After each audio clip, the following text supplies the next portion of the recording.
امروز برای شما همراهان کانال و عزیزانی که علم آموز هستید، عاشقان علوم غریبه و به دست آوردن این دانش، یک فتیله یا یک اصطلاحاً طلسمی که به صورت فتیله در اومده برای اینکه رفع آسیب بکنید از شخص جن زده و همچنین اتمام پاکسازی در یک منطقه که شخص خود بنده اون رو اصطلاحاً انجام دادم و ربطی به کسی نداره. این فتیله شخصی بنده است و اجازهش رو هم بنده به صورت عموم به همه عزیزانی که از این فتیله بخوان استفاده بکنن خواهم داد. در ادامه شرایط اون رو هم برای شما میگم که باید چه شرایطی رو داشته باشید که این کار رو انجام بدید و انشالله با من همراه باشید تا در تمام طول کلیپ این آموزش رو به درستی یاد بگیرید.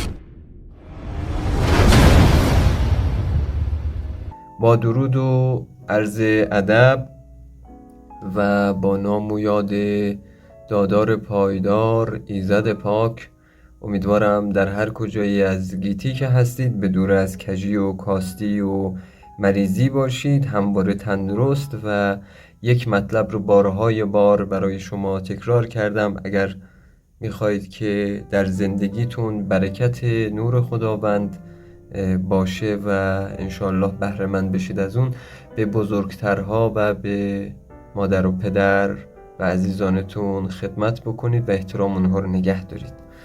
عزیزان، دوستان، همونجور که من در برنامه‌های گذشته براتون ختوم خاصی رو گذاشتم، دستورات مختلفی رو برای ابطال و این مسائل گذاشتم، الان هم امروز برای شما یک اصطلاحاً فتیله میگذارم. فتیله دقیقاً کارش اینه، نگاه بکنید دوستان، وقتی شما یک ابطالی رو انجام میدید یا عملی رو برای ابطال انجام میدید، فتیله وقتی فتیله رو آتش میزنید یا میسوزونید، این فتیله چون طلسم هست، این طلسم چه کار میکنه؟ این طلسم میاد با توجه به اینکه اون فتیله حتما آتشی هست و باید بسوزونید، میاد یک حریمی رو ایجاد میکنه در اینجا به صورت حصار آتش. این حصار آتش اگر نیرویی در اونجا جایی اصطلاحاً خودش رو استتار کرده باشه که شما نتونید یا نیروی دیگه نتونه اونو از اونجا بیرون بکنه و ببینه، این فتیله وقتی شما اون رو آتیش میزنید باعث میشه که اون موجودی که اونجا خودش رو از چشم گرفته، چون من در برنامه‌های قبلی در مورد لشکر افریت کش براتون گفتم که بعضی از موجودات افریت هستند که خود را از چشم دیگر موجودات پنهان میکنند.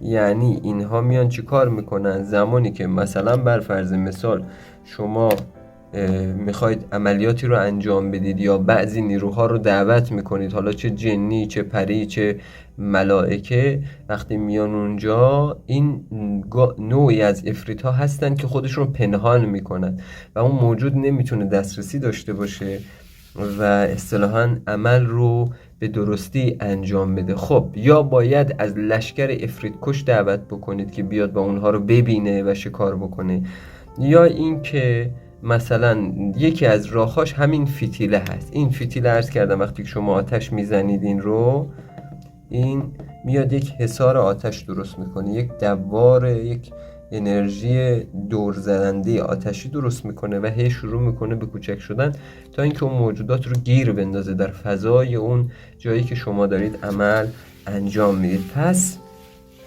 این رو اصطلاحاً قدرش رو بدونید. عرض کردم این مال کسی نیست، بنده از جای اقتباس نکردم، این شخصی هست و اگرم در جای دیدید بدونید که این مال بنده است و من 20 سال هست، 17 سال هست که از اون دارم استفاده میکنم. خب قبل از این که خود فتیله رو من شکلش رو اینها رو براتون بکشم و تشریح بکنم، میبایست یک سری از چیزها رو شما بدونید. عزیزان، برای انجام این فتیله شما باید حداقل ها رو داشته باشید. حداقل ها چه هست؟ حداقل ها شما حداقل باید یک اصطلاحاً شناسایی در عالم ماورایی داشته باشید. این رو نمیتواند هر کسی که از راه رسید انجام بده. یعنی که آدم مبتدی یا آدمی که تازه کار هست در علوم غریبه نمیتواند این فتیله رو آتیش بزنه. چرا؟ چون روحانیت بالا نداره. چون حالا بعضی ها هستن اذن قلم دارن، اذن روحانی دارن، اونها در درجه اولا هستند. ولی آدمی که حالا ختومی رو گرفته، درجه روحانیتش بالا هست و یک حصار مطمئن داره در اطراف خودش، آدمی هست که حالا مراحل آموزش علوم غریبه رو داره طی میکنه و یک مقداری در این راه می شود گفت که به مراحل استیبل رسیده، میتونه این کار رو انجام بده. اما عزیزانی که مبتدی و تازه کار هستن مبادا این کار رو انجام بدن، به دلیل اینکه این رو وقتی شما انجام میدید تکانه داره. مثل چی؟ مثل یه فردی که داره مثلا با یه اسلحه شلیک میکنه، یه لگدی میزنه اون اسلحه، اون بهش میگن چی؟ میگن بازخورد این اصطلاحاً عمل هست.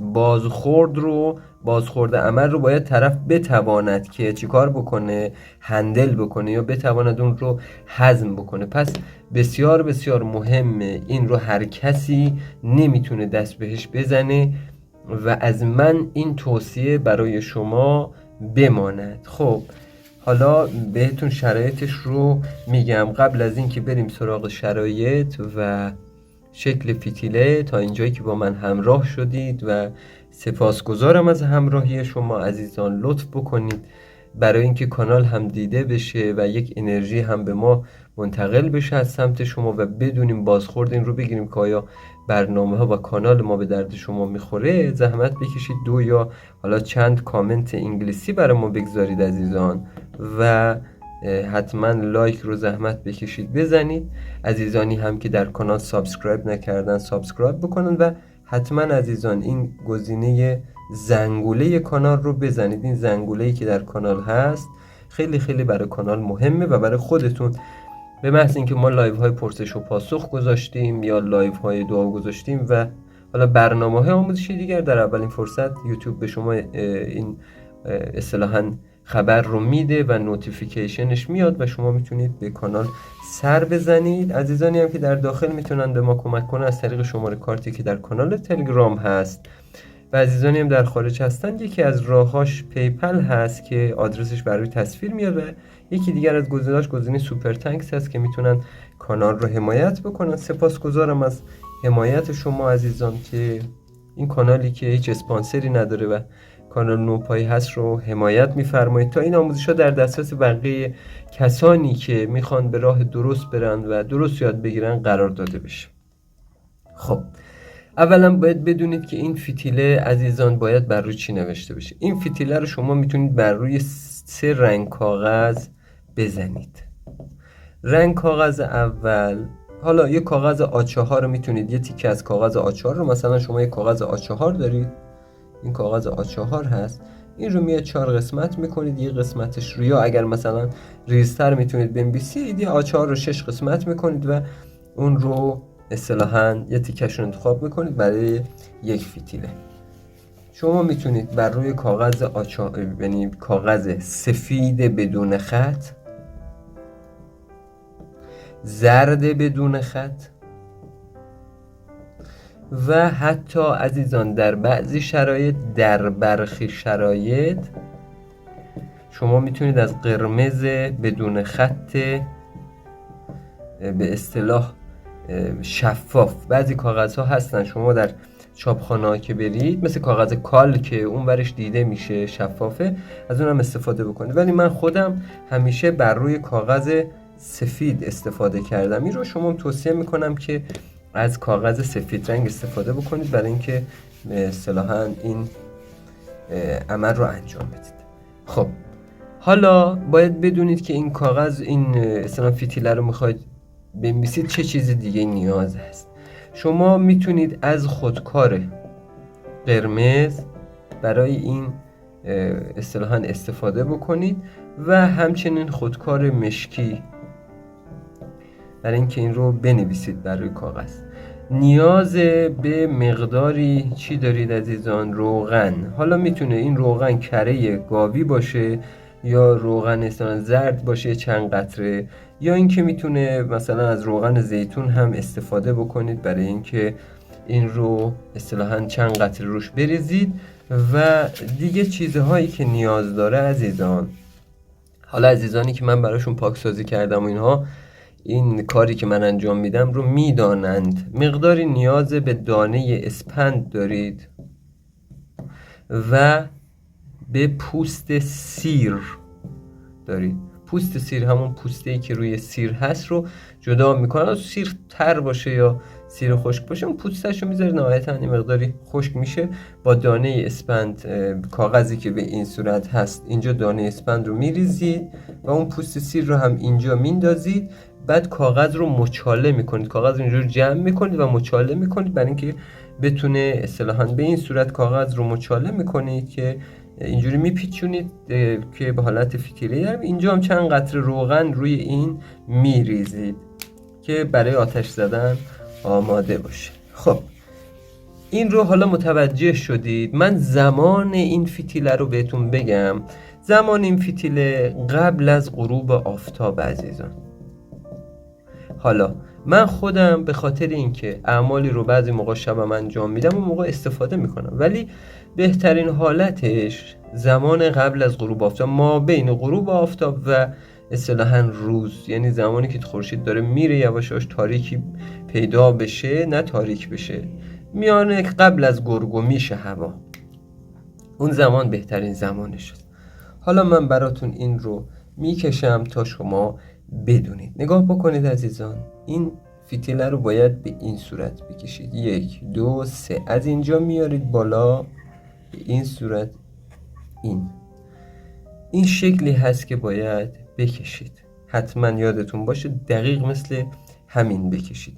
حالا چند تا کلمه داره که باید بنویسید. اول اینجا می‌نویسید ابلیس لعین، شداد لعین. حالا بقیه چیزها رو میتونید اینجا بنویسید. فرعون لعین، هامان لعین، نمرود لعین. شما اینجا همین 5 تا رو بنویسید کافی است. من فتیله خودم چند تا دیگه اضافی داره که اون رو من نمیتونم به شما بدم، علت هم داره و علتش رو من نمیتونم اینجا بهتون بگم. اما اون چیزی که میتونم در دسترس شما بذارم، هیچ جای این فتیله رو براتون در کتاب‌های مختلف این فتیله ها داره، مثلا در کتاب کنز الحسین اینا داره، ولی در اونجا اجازهش به این صورت شخصی که برای شما گذاشته، اون نویسنده کتاب اصلا چیزی رو از کسی گرفته کش طرف، ولی من این فتیله مال خودمه و خودم شخصا دارم برای شما میذارم عزیزان. پس این یادتون باشه فرق این فتیله و اون فتیله زمین است تا آسمان. کسی که اینجا براتون میذاره براتون داره صحبت میکنه و اون فرد معلوم نیست کی بوده، از کجا برداشته، کی نوشته و چه بوده که اصلا هم معلوم نیست. خب شما این رو که نوشتید عزیزان 3 تا باید اینجا بنویسید. لعنت لعنت لعنت. این لعنت رو بهتر اینجوری بنویسید. خب اینجا باید بنویسید هر آسیب از دیو، جن، پری، قوله، شیاطین، موکلین سحر و آسیب در این مکان یا این هیکل. دیگه نمیخواد هیکل رو اسمشو بنویسید، کسی که اونجا آتیش میزنه مال اون میشه. این هیکل هست به محض روشن شدن فتیله. من بقیهش رو دوست دارم میارم اینجا مینویسم، از اینجا میارم اینجا مینویسم، بقیه این بالایی که جا نیست. به محض روشن شدن این فتیله از این مکان و این شخص فراری شود تا 7 نسل باز نگردد، به حق یا 66 یا 20 یا 66 یا 20. این دیگه رمزه. به حق یا 66 یا 20 باز نگردد، به حق یا 66 یا 20. و الا در صورت ماندن در این محیط، و الا در صورت ماندن در این محیط در فتیله حاضر شود بسوزد و خون او برگردن خود اوست. بعد می‌نویسید الساعه 3 مرتبه می‌نویسید، الساعه الاجل رو هم 3 مرتبه می‌نویسید، الوها رو هم 3 مرتبه می‌نویسید. من یک بار دیگه میخونم تا قشنگ مشخص بشه. این که نوشتنی هاش مشخص است، شکلش هم مشخص کشیدم. هر آسیب از دیو و جن و پری و غول و غوله موکلین و شیاطین سحر و طلسم، هر چی میخواد اضافه بکنه مشکل نداره. اون می‌نویسید آسیب کامل رو شامل میشه. در این مکان هست یا در این هیکل هست یا در این مکان به محض روشن شدن فتیله از این مکان و این شخص فراری شود تا 7 نسل باز نگردد، به حق یا 66 یا 20. و الا در صورت ماندن در این محیط در فتیله حاضر شود بسوزد و خون او برگردن خود اوست. الوها الوها الوها الاجل الاجل الاجل الساعه الساعه الساعه.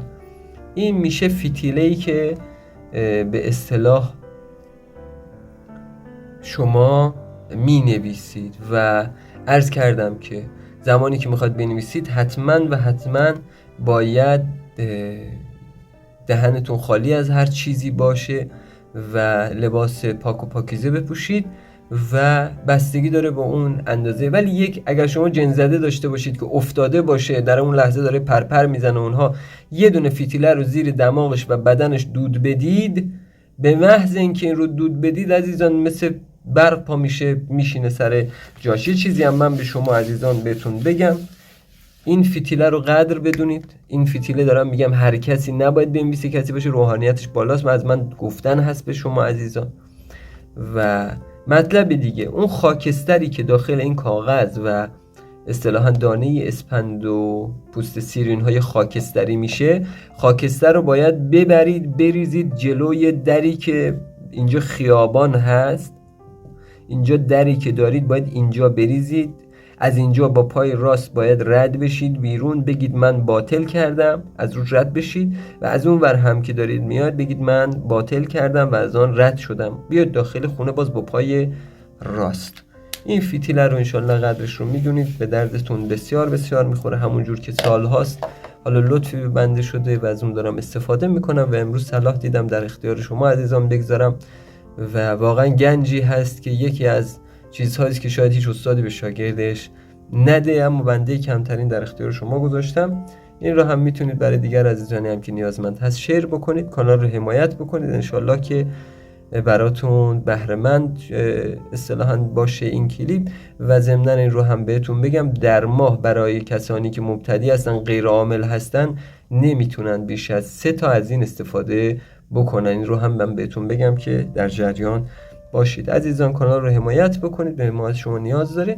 تا زمان دعا، آموزش بعدی و پرسش و پاسخ دیگر، دادار پایدار یار و یاور شما گرامیان.